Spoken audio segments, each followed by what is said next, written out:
감사를 드립니다. 이렇게 귀한 자리에 또 설 수 있도록 허락해 주신 우리 부산 침례교회 또 성도님들, 목사님께 감사를 드립니다. 오늘 말씀을 통해서 하나님의 사랑과 또 하나님의 긍휼히 여기시는 마음을 함께 나누는 시간이 될 수 있기를 바랍니다. 6.25 동란이 한창이던 1952년도 겨울날의 일이었습니다. 당시 미군 병사들이 한국을 위해서 싸우러 와 있었는데 그 미군 병사들에게 복음을 전하기 위해서 미국에서 스완스 목사님 분이 한국에 오셨었습니다. 근데 그 목사님께서 날마다 어떤 광경을 목격했냐면은 길거리에 수북히 쓰레기 더미들이 쌓여 있는데 그 쓰레기 더미들을 미군 군용트럭이 와서 날마다 실어가는 거였습니다. 이 스완스 목사님에게 의아한 생각이 들었습니다. 전쟁통에 겨울날 먹을 것도 부족한데 웬 쓰레기가 저렇게 날마다 나오는가 해서 하루는 미군 군용트럭이 그 쓰레기 더미들을 실으러 왔을 때 그 쓰레기 더미 옆으로 가까이 다가가게 되었는데 인부들이 그 쓰레기 봉지를 미군 군용트럭으로 던져 올리는데 그 쓰레기 더미 속에서 어린아이의 팔 하나가 툭 나와 있는 걸 보게 됩니다. 이 스완스 목사님께서 이 아이를 살리기 위해서 잠깐 멈추라고 한 다음에 그 쓰레기 봉투를 여셨는데 목사님이 충격으로 아무 말씀도 할 수 없었다고 합니다. 그 봉투 속에는 추위와 굶주림으로 죽어갔던 한국 아이들의 시체가 들어있었던 것입니다. 즉 날마다 미군 군용트럭에 실어갔던 그 쓰레기 봉투는 쓰레기가 아니라 전쟁통에 추위와 굶주림으로 죽어갔던 한국 어린이들의 시체였던 것이었습니다.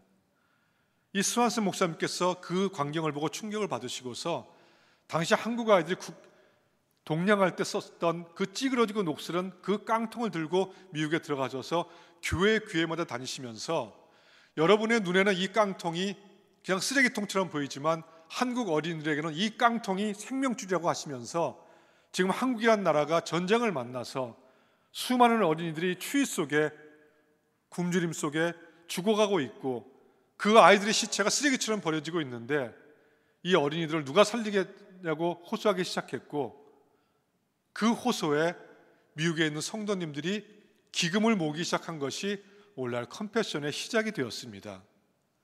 1952년도면요 미국에 있는 사람들은 한국이란 나라를 들어보지도 못했고 어디에 있는지도 모르는 나라가 바로 한국이었는데 그 한국의 어린이들을 살리겠다고 기금을 모으기 시작한 그렇게 시작된 것이 바로 컴패션의 시작이 되었습니다.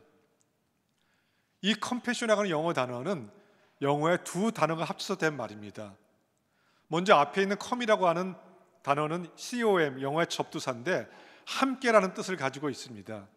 그리고 뒤에 있는 패션이라고 하는 단어는 고통, 고난, 아픔이라는 뜻을 가지고 있어서 예수님의 고난을 영어로 얘기할 때 The Passion of Christ 이렇게 이야기를 합니다. 즉 앞에 있는 컴이라고 하는 단어와 함께라는 단어와 뒤에 있는 패션, 고난, 아픔, 고통 이 두 단어가 합쳐져서 컴패션이라고 하는 단어의 뜻은 함께 아파하는 마음이란 뜻입니다. 즉 다른 누군가가 고통스러워하고 아파하고 슬퍼할 때 그 사람의 고통과 아픔과 슬픔을 나의 고통과 아픔과 슬픔처럼 내가 똑같이 느낀다는 그 영어 단어가 컴패션이라는 단어의 뜻이고요. 이 컴패션이라는 단어가 영어 성경 속에 많이 나오고 있는데 우리말 성경에는 어떻게 번역되어 있냐면은 하나님의 긍휼, 하나님의 불쌍히 여기심으로 번역이 되어 있습니다. 즉 우리가 이 땅을 살면서 아파할 때, 고통스러워할 때, 신음할 때 하나님께서도 우리의 그 고통과 아픔을 하나님 자신의 고통과 아픔과 슬픔처럼 똑같이 느낀다는 그 단어의 뜻이 바로 컴패션이라고 하는 단어의 뜻이고요. 그리고 이 단어가 한국 성경에도 하나님의 불쌍히 여김으로 많이 나오고 있습니다. 이렇게 컴패션은 한국의 어린이들을 살리기 위해서 한국을 위해서 1952년도에 시작이 되었고 그 후 1993년도까지 41년 동안 한국의 10만 명 이상의 전쟁 고아들 또 불우한 어린이들을 훌륭한 성인으로 잘 양육한 다음에 이제 93년도에 한국은 잘 사니까 다른 어려운 나라 어린이를 돕기 위해서 한국에서 이제 철수를 했습니다. 그러다가 그 10년 후 2003년도에 컴패션이 다시 한국에 들어왔는데 그때는 도움을 받는 나라가 아니라 도움을 주는 후원국이 되어서 2003년도에 컴패션이 한국에 다시 들어왔습니다. 지금까지 역사를 통해서 도움을 받던 수혜국이었던 나라가 도움을 주는 후원국이 된 나라는 한국이 유일하다고 합니다. 바로 이 사실은 우리 한국이 하나님의 은혜를 크게 입었다는 증거이고요. 하나님의 은혜를 많이 입었다는 것은 다른 말로 하면은 은혜에 대한 빚을 지고 있다는 말씀이기도 합니다. 컴패션의 시작은 아주 작았습니다. 컴패션의 시작은 그 미국 목사님 스완슨 목사님이 한국의 어린이들이 전쟁통에 추위와 굶주림으로 죽어가는 그 모습을 보시면서 그 한국 어린이들의 그 배고픔과 추위와 아픔과 슬픔을 마치 자기 자신의 아픔처럼 추위처럼 배고픔처럼 느끼셨던 그 스완슨 목사님 한 분의 컴패션의 마음, 궁일이 여기는 그 마음 때문에 시작된 컴패션은 그 한 분의 마음이 퍼져나가서 지금은 한국을 비롯해서 미국, 영국, 프랑스, 독일, 스위스, 이탈리아, 네덜란드, 호주, 뉴질랜드, 캐나다 이런 12개 나라가 힘을 합쳐서 전 세계 27개국에 있는 230만 명이 넘는 전 세계에서 가장 많은 어린이들을 양육하는 그런 국제기관으로 발전을 하게 되었습니다. 그 시작은 스완슨 목사님 그 한 분이 가졌던 작은 마음이었습니다. 그러나 작은 마음은 결코 작은 결과로 끝나지 않는다는 것을 컴패션의 역사는 우리에게 보여주고 있습니다. 오늘 본문은 바로 이 작은 일의 가치에 대해서 우리에게 말씀해 주고 있습니다. 예수님께서 따르는 제자들에게 너희들 중 누구든지 작은 자 중 한 명에게 냉수 한 그릇이라도 주는 자는 내가 진실로 너에게 말하노니 그 사람이 결단코 상을 잃지 않을 것이다. 이런 약속의 말씀을 하고 계십니다. 저는 그런데 이 말씀을 접할 때마다 참 우리가 많이 듣고 읽는 말씀인데 이 말씀을 접할 때마다 이 말씀의 의미가 마음에 깊이 와닿질 않았습니다. 왜냐하면 여러분, 작은 아이에게 냉수 한 그릇 주는 것은 누구나 할 수 있는 일이고 하고 나면 잊어버릴 수 있는 작고 평범한 일입니다. 그런데 그런 일에 대해서 예수님께서 너무 지나치게 강조법을 사용하신 것이 아닌가. 예수님은 어떻게 강조하셨냐면요, 냉수 한 그릇 그 아이에게 준 거에 대해서 내가 진실로 말한다, 진실이라는 표현을 쓰셨고요, 또 내가 결단코 그런 표현을 쓰셨고 또 상을 잃지 않을 것이다.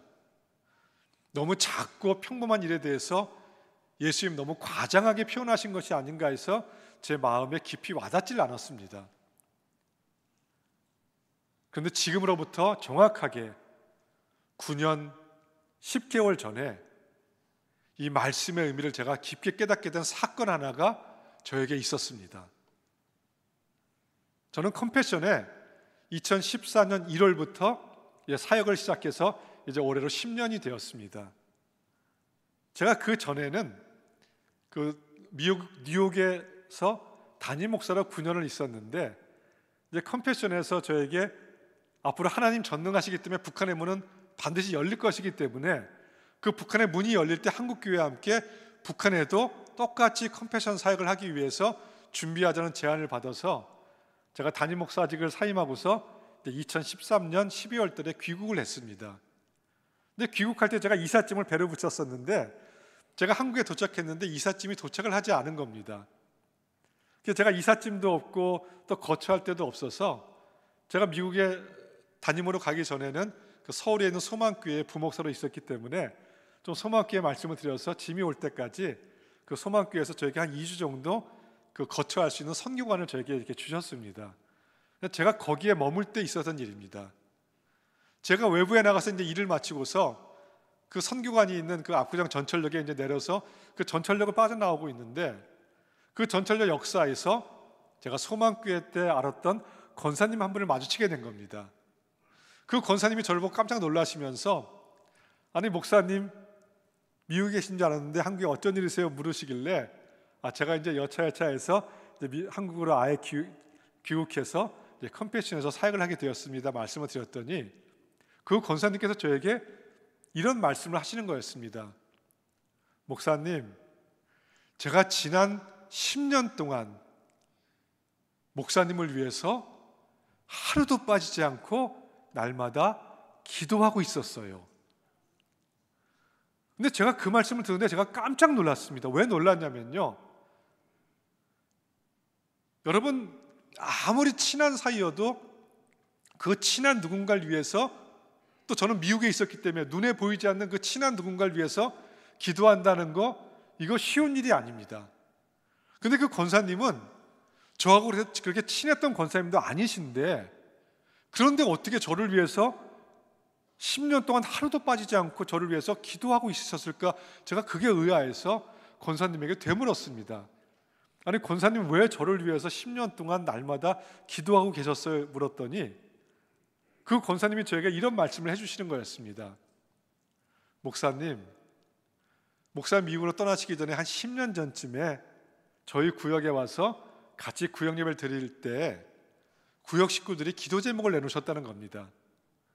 근데 그때 그 권사님은 어린 손자가 아토피로 아주 고생을 하고 있다는 기도 제목을 내놓으셨는데, 그리고 나서 몇 달이 이제 흘렀답니다. 그리고 그 어린 손자와 함께 그 압구정 사람이 많이 다니는 그 길 한복판을 걸어가고 있는데, 그 길 한복판에서 저하고 딱 마주치게 됐다는 겁니다. 근데 그때 제가 그 몇 달 전에 그 권사님의 기도 제목을 기억하고, 사람들이 많이 다니는 그 길 한복판 그것도 아랑곳하지 않고 그 어린 손자의 머리에 손을 얹고 제가 기도를 해 주었고요. 그 이후로 손자의 아토피가 깨끗이 나아서 손자가 학교도 잘 다니면서 공부도 잘하고 있다는 말씀을 하시면서,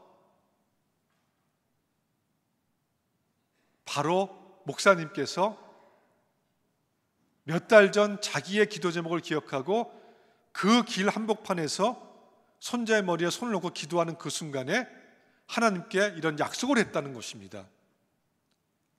하나님, 제가 이 목사님 위해서 하나님이 부르시는 그날까지 날마다 기도하겠습니다. 그리고 그 약속을 지키고 계셨고요. 올해 20년째 되는 해입니다. 지금도 저를 위해서 날마다 하루도 빠지지 않고 기도하고 계십니다. 근데 저는 권사님의 그 말씀을 듣는 순간에 너무너무 부끄러웠습니다. 왜 부끄러웠냐면요, 저는 권사님이 그런 기도 제목을 내놓은 사실조차도 생각이 나지 않았고요, 그리고 그 길 한복판에서 손자의 머리에 손을 얹고 기도해 준 그 사실조차도 기억이 나질 않았습니다.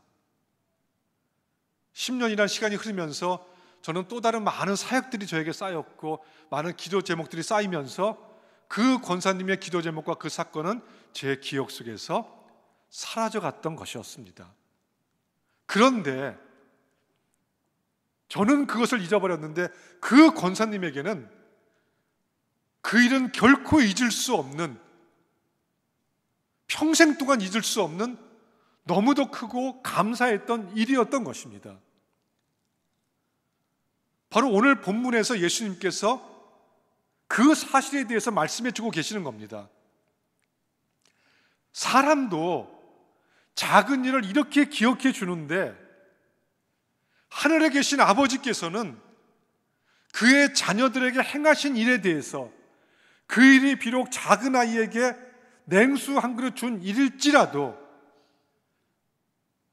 하늘에 계신 하나님께서는 그 일을 결코 잊지 않으신다는 것입니다.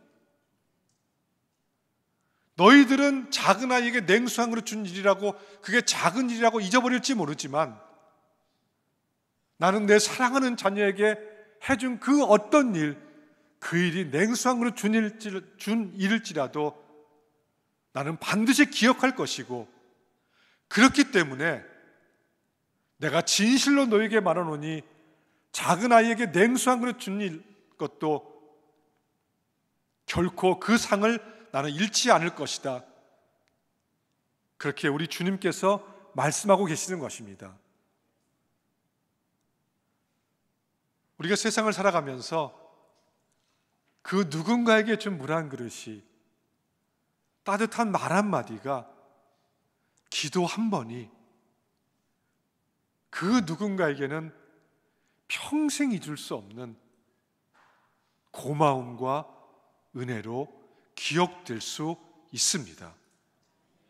그래서 예수님께서 내가 진실로 너에게 말하노니 그 사람이 결단코 상을 잃지 않을 것이라고 약속의 말씀을 우리에게 하시는 것입니다. 이 세상에는 그 누군가의 도움을 간절히 필요로 하는 극심한 가난 속에 살고 있는 사람들이 너무도 많이 있습니다. 유엔의 보고에 의하면 전 세계 인구 중에 12억만 명이 하루에 1불 25센트 이하로 살아가는, 즉 하루에 한 끼도 제대로 먹지 못하는 절대적인 빈곤 속에 살고 있다고 보고하고 있습니다. 그리고 그 가난의 문제를 해결하기 위해서 수많은 나라들과 수많은 구제구호 단체들, NGO 단체들이 막대한 예산을, 돈을 퍼부어서 빵과 돈의 문제로 가난의 문제를 해결하려고 하고 있었지만, 그러나 지금까지 세상의 어느 곳에서도 그 빵의 문제, 빵으로, 돈으로 가난의 문제는 지금까지 해결되지 않고 있습니다. 여러분, 왜 가난의 문제는 빵이나 돈의 문제로 해결되지 않고 있을까요? 그것은 그 가난의 근본적인 그 원인이 해결되지 않기 때문에 그렇습니다. 여러분, 이 세상 속에 가난이 들어온 이유, 이 세상 속에 우리가 알지 못하는 고난의 문제, 고통의 문제, 질병의 문제가 이 세상에 들어온 그 이유가 무엇일까요? 그 근본 원인은 인간이 죄를 짓는 순간에 하나님과 인간 사이 영적인 단절이 이루어지는 바로 그 순간에 이 세상 속에 가난의 문제, 질병의 문제, 고난과 고통의 문제가 들어왔기 때문에 이 가난의 문제를 근본적으로 해결하기 위해서는 돈이나 빵의 문제로 해결될 수 있는 것이 아니라 그 근본적인 문제, 즉 하나님과 인간 사이의 영적인 회복, 즉 복음의 문제로 이 문제가 해결되지 않으면, 세상의 모든 사람들이 만약에 예수 그리스도를 알고 복음을 갖고 있다고 한다면 가난의 문제는 다 해결될 수가 있습니다. 그래서 컴패션은 230만 명이라고 하는 수많은 어린이들을 양육하면서도 그 어린이들에게 빵만 주는 구제구호가 아니라 그 어린이들에게 반드시 그리스도를 알게 하는 그 복음까지 심어줌을 통해서 아이들이 그분과 함께 인생을 살아가면서 가난의 근본적인 문제를 해결할 수 있도록 그렇게 어린이들을 양육하고 있습니다. 제가 많은 분들 만나서 컴패션에 대한 이야기를 나누면은 대부분 컴패션을 어떻게 생각하시냐면, 여러분이 잘 아시는 많은 국제 NGO 단체들 있지 않습니까? 그런 단체들과 비슷한 일을 비슷하게 하는 또 하나의 단체로 컴패션을 생각하고 계십니다.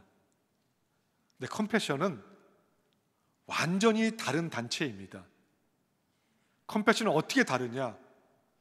컴패션은 전 세계에서 유일하게 230만 명이 넘는 모든 어린이들을 100% 오직 교회를 통해서만 양육하는 유일한 기관입니다. 그러면 어떻게 양육을 하고 있느냐? 컴패션은 27개국에 있는 8,500개가 넘는 현지 교회를 통해서 230만 명 이상의 어린이들을 양육하고 있는데, 어떻게 양육하냐면요, 먼저 현지에 있는 교회들도 사실은 돈이 없어서 가난 속에 있는 어린이들을 양육할 수가 없습니다.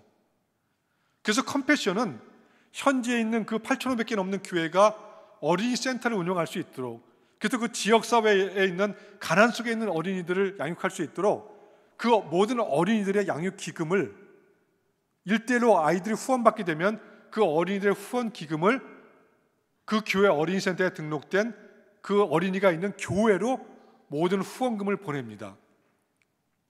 그러면 교회에서는 그 어린이의 후원금이 전달되면 그 어린이 후원금을 가지고서 첫 번째로 한 일이 무엇이냐면 아이들 학교를 보내줍니다.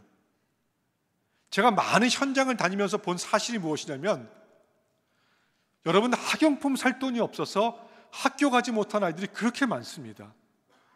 또 학교를 가지 못하기 때문에 가난을 대물림하면서 살아갈 수밖에 없는 악순환적인 구조 속에 살아가고 있습니다.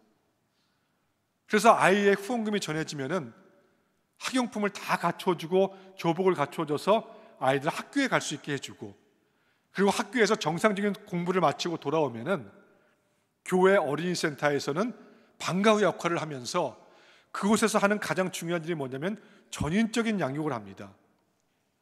우리 세상에서도 아이들 전인적으로 교육한다고 하지만, 그러나 세상의 교육에서는 가장 중요한 것이 빠져 있는데 바로 영적인 교육이 빠져 있습니다. 그런데 현재 8,500개가 넘는 교회에서 전인적 양육을 할 때에는 그 전인적 양육은 바로 성경에서 나왔습니다. 누가복음 2장 52절에 보면 예수는 지혜가 자라고 키가 자라며 하나님과 사람에게 더욱 사랑스러워 가시더라. 바로 예수님께서 지혜, 키, 하나님, 사람 이렇게 자라가는 모습을 하나님께서 우리에게 말씀해 주시면서 우리 사람도 이 네 가지 영역에서 자라야 된다는 것을 보여주셨기 때문에, 그래서 저희 컴패션은 지혜는 지적인 영역으로 구분하고, 키는 신체적인 영역으로 구분하고, 하나님은 영적인 영역으로 구분하고, 사람은 사회 정서적인 영역으로 구분해서 이 네 가지 영역에 0세부터 22세까지 나이별로 교사용, 학생용 교재가 있습니다. 그 교재를 컴패션은 그 나라 말로 27개국 말로 다 바꾸고 그 나라 아이들의 문화와 수준에 맞게끔 다 현지화해서 8,500개가 넘는 교회에다가 그 교재를 다 공급을 합니다. 그러면 그 교재를 가지고서 아이들이 일주일에 한 6시간씩 전인적인 양육을 받는데, 특별히 영적인 영역을 통해서 아이들이 예수 그리스도가 누군지 알게 되고 복음을 알게 되면서, 저희들이 이렇게 교회를 통해서 어린이들 양육했더니 매년 어떤 결과가 있느냐, 매년 13만 명이 넘는 어린이들이 매년 예수님을 구주로 영접하는 일들이 매년 일어나고 있습니다. 저희 컴패션은 어떤 일을 하냐면요, 교회가 어린이 센터를 운영할 수 있도록 저희는 모든 아이들의 후원 기금을 교회로 다 전달을 하고, 전인적인 양육 교재를 그 나라화시켜서 교회로 전달을 하고, 또 수백 명의 그 센터를 운영할 수 있도록 교사들 교육과 또 센터장에 대한 교육과 행정에 대한 교육과 재정에 대한 교육과 또 시스템을 다 교회에 갖춰드려서 100% 교회 힘으로 어린이 센터를 운영할 수 있도록 그렇게 하고 있습니다. 그리고 제가 또 많은 센터를 방문하면서 놀랐던 것은 무엇이냐면, 모든 어린이 센터에 컴패션이라고 하는 이름이나 간판을 찾아볼 수가 없었습니다. 모든 어린이 센터가 컴패션 어린이 센터로 운영되는 것이 아니라 그 교회 이름으로, 즉 무슨 교회 어린이 센터로 운영이 되고 있었습니다. 왜 컴패션의 이름을 드러내지 않고 교회의 이름을 드러내면서 어린이들을 그렇게 많이 양육하고 있느냐? 이유는 단 한 가지입니다. 여러분, 복음이 전파되는 거에는 저희 컴패션의 이름이 드러나는 것이 도움이 되는 것이 아니라, 바로 교회의 이름이 드러날 때, 교회가 빛과 소금의 역할을 한다는 것을 사람들이 알 때 복음이 전파될 수 있기 때문에, 그래서 저희 컴패션은 저희들의 이름이 드러나지 않더라도 교회의 이름을 드러내면서 그렇게 사역한 결과로 어린이가 복음화되는 것뿐만이 아니라, 현지에 가면 대부분의 부모들은 평생 교회 안 나온 분들이 대부분입니다. 근데 그 부모님들이 자기 자식이 교회에서 양육받으면서 학교도 갈 수 있게 되고, 또 아이들이 변화되는 것을 보면서 그 엄마 아빠들도 교회에 나와서 목사님 말씀을 듣고 예수 그리스도를 알게 되면서 복음을 받아들이면서 침례를 받아서, 현지에 계신 목사님들께서 하시는 말씀이 이렇게 어린이 센터를 운영하면서 교회가 2배에서 3배 이상 교회가 성장하면서 가정과 지역사회까지 복음하게 되었다는 그런 말씀을 하고 계십니다. 여러분, 컴패션이 이렇게 100% 교회를 통해서만 어린이들을 양육하는 데에는 그 이유는 무엇이냐면요, 바로 복음 때문에 그렇습니다. 지금 수많은 나라들과 NGO 단체들이 똑같이 공통적으로 하는 것이 무엇이냐면 구제 구호입니다. 그런데 여러분, 이런 생각 해보신 적 있는지 모르겠어요. 구제 구호를 아무리 많이 해주어도 그 영혼이 구원받지 못한다고 한다면 그 구제 구호가 그 사람에게 무슨 의미가 있을까요? 물론 배고픈 사람에게는 빵이 필요합니다. 그러나 그 빵만 주어서는 여러분, 잠깐 동안의 배고픔이나 생명 연장밖에는 구제 구호는 의미를 갖고 있지 않습니다. 여러분, 배고픈 사람이나 배부른 사람이나 가난한 사람이나 배부른 사람이나 세상의 권세를 갖고 있고 부귀영화를 다 누리는 사람이나 세상에서 천하의 여김을 받는 사람이나 모든 사람들에게 가장 필요한 것이 무엇일까요? 그것은 영원한 생명을 줄 수 있는 복음입니다. 아무리 그 누군가가 세상의 것을 다 누리고 있어도요, 남들의 부러움을 사고 있어도요, 그 사람 영원한 생명을 가질 수 있는 복음 갖고 있지 않으면 아무것도 아닌 빈 껍데기만 갖고 있는 것이 될 수 있습니다. 내가 내 사랑하는 자녀에게, 내가 내 사랑하는 그 누군가에게 세상의 것을 다 여러분이 주었다고 할지라도요, 그 세상의 모든 것보다 더 귀한 영원한 생명을 줄 수 있는 복음을 주지 않았다고 한다면 나는 아무것도 주지 않은 것이 됩니다. 그러나 내가 비록 부족하고 내가 많이 배우지 못하고 내가 가난해서 내가 내 자녀에게, 내가 사랑하는 그 누군가에게 세상의 것은 내가 다 주지 못한 그런 아쉬움이 있을지 몰라도요, 내가 영원한 생명을 줄 수 있는 복음 하나만 주었다고 한다면 나는 세상의 그 어떤 것보다도 값지고 귀한 것을 그 사람에게 준 것이 됩니다. 이 복음을 갖고 있는 곳은 교회밖에는 없습니다. 그래서 저희 컴패션은 저희들의 이름이 드러나지 않더라도 교회를 통해서 가난 속에 있는 모든 어린이들 양육하는 이유가 바로 여기에 있고요, 이렇게 교회를 통해서 복음으로 양육을 했더니 어떤 결과가 나타났느냐? 그냥 놔두었으면 그냥 가난하게 살다가 가난을 자기 자식에게 대물림하고 무의미하게 인생을 끝낼 수밖에 없었던 그 어린이가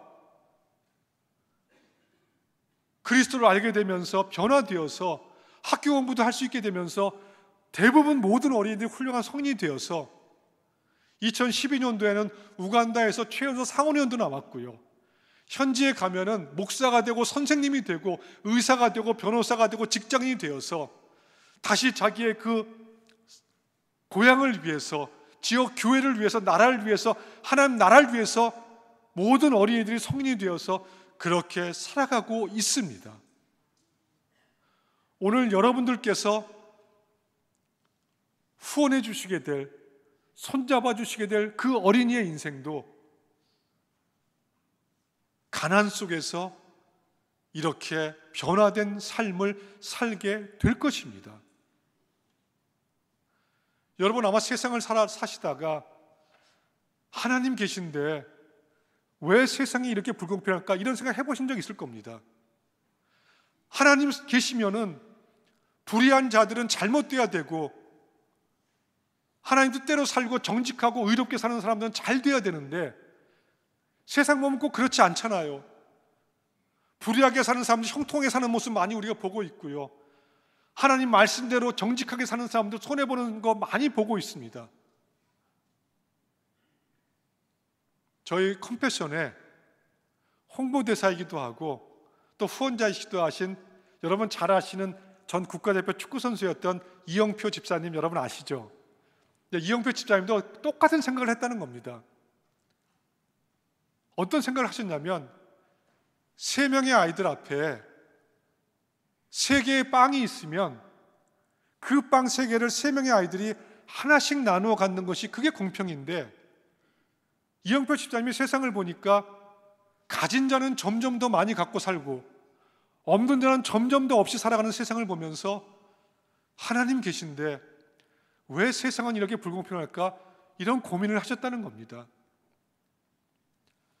그런데 2013년도에 저희 한국 컴패션이 10주년을 맞이해서 그동안 10년 동안의 이야기를 책으로 담아서 고맙다라는 제목으로 책이 출간되었는데, 그 책 속에서 이영표 집사님이 이런 말씀을 하고 계십니다. 제가 그대로 인용을 하겠습니다. 나는 세 개의 빵이 있으면 세 아이가 하나씩 나누어 갖는 것이 공평이라고 생각했습니다. 그런데 하나님은 한 아이에게 빵 세 개를 주시면서 나누어라, 곧 사랑하라고 말씀하셨습니다. 그 순간 저는 하나님께서 불공평하셔서가 아니라 내가 나누지 않음으로 세상이 불공평해졌다는 사실을 깨달았습니다. 세 사람이 한 개씩 나누어 가져야 할 빵 세 개를 한 사람이 다 갖고 있어서 이 세상이 불공평해진 것이 아니라 빵 세 개를 갖고 있는 그 사람이 자기에게 필요 없는 나머지 두 개의 빵을, 그 빵을 필요로 하는 다른 사람에게 나누지 않았기 때문에 이 세상이 불공평해졌다는 사실입니다. 사람들은요, 이 세상에 왜 하나님 계시면 이런 불의가 존재하느냐, 이런 세상이 불공평하냐, 이렇게 하나님 탓을 하지만요, 아닙니다. 하나님이 원인이 아닙니다. 이 세상에 불의가 존재하고 불공평이 존재하는 이유는요, 하나님 말씀대로 살지 않고 불의한 삶을 살아가고 있는, 행함의 삶을 살아가지 않는, 나눔의 삶을 살아가지 않는 사람들에게 이 세상에 존재하는 불의와 불공평에 대한 책임이 있다는 것입니다. 이영표 집사님은 그 사실을 깨닫고 난 이후부터 자기가 더 많이 갖고 있는 빵을, 아니 더 정확히 이야기하면 하나님께서 나눔의 삶을 살라고 자기에게 더 주신 빵을, 그 빵을 필요로 하는 사람들에게 나누는 삶을 살기로 결심을 하고서 지금까지 그렇게 살고 계십니다. 이렇게 살고 있는 한 가정의 이야기를 하고서 오늘 말씀을 마치겠습니다. 여러분이 잘 알고 있는 연예인 부부 중에서 가수 현 씨 아시죠? 진우션 현 씨하고 그 부인은 그 탤런트 정혜영 씨, 이 두 부부가 저희 컴패션의 홍보대사이십니다. 그리고 직장인들이 가장 닮고 싶어하는 롤모델 부부 1위로 뽑히신 분인데, 이 부부가 아이들을 참 좋아해서 아이를 4명을 낳았습니다. 그리고 그 아이들의 그 첫 번째 생일 돌이 돌아올 때마다 아이들의 돌잔치를 하지 않고 그 돌잔치 비용을 도움이 필요한 곳에 그 아이의 이름으로 기부를 했습니다. 2011년도에 막내로 딸 하엘이 태어났다고 합니다. 그리고 1년이 되어서 이제 막내딸 하엘의 돌이 돌아왔는데 이런 고민이 생겼답니다. 앞에 세 아이는 돌잔치를 하지 않았는데 막내가 딸이니까 여러분 얼마나 이뻤겠습니까? 그래서 그냥 막내만큼은 좀 돌잔치를 하고 돌상도 차리고 사진도 찍어서 기념으로 남기면 어떻겠는가, 이런 고민이 들어서 그 문제를 가지고 기도를 하다가 결론은 그냥 돌잔치 하지 않고 기부하기로 결심을 하고서 그 딸 하엘의 이름으로 2천만 원을 연세대 세브란스 병원에 기부를 하셨다고 합니다. 그리고 그 2천만 원을 통해서 당시 심장병에 걸렸는데 돈이 없어서 수술을 하지 못하는 4명의 어린이들의 심장비 수술비로 쓰여서 4명의 어린이들의 생명을 살리게 되었다고 합니다. 제가 현 씨에게 직접 들은 말입니다. 나중에 그 딸 하엘이 커서 아빠 나는 돌잡이 할 때, 돌잡이 아시잖아요. 돌상에다가 뭐 청진기, 돈, 연필, 실 이런 거 놓고 집게 하는 거. 딸 하엘이 아빠 나는 돌잡이 할 때 무엇을 잡았어요? 이렇게 커서 묻는다면 현 씨는 이렇게 대답해 주겠다고 말씀을 하셨습니다. 너는 도움이 필요한 내 이웃의 손을 잡아 주었어. 기도하겠습니다. 하나님 아버지, 작은 아이에게 물 한 그릇 준 것까지도 기억해 주시겠다고 말씀해 주셨습니다. 저희들도 이 세상을 살아가면서 부족하다고 느끼고 필요한 것이 있다고 느낄 때가 많이 있지만 저희보다 더 간절히 그 누군가의 도움의 손길을 필요로 하는 이웃의 손을, 어린이의 손을, 하나님의 손을 대신하여 잡아줄 수 있는 우리가 될 수 있도록 인도하여 주시옵소서. 예수님의 이름으로 기도드립니다. 아멘.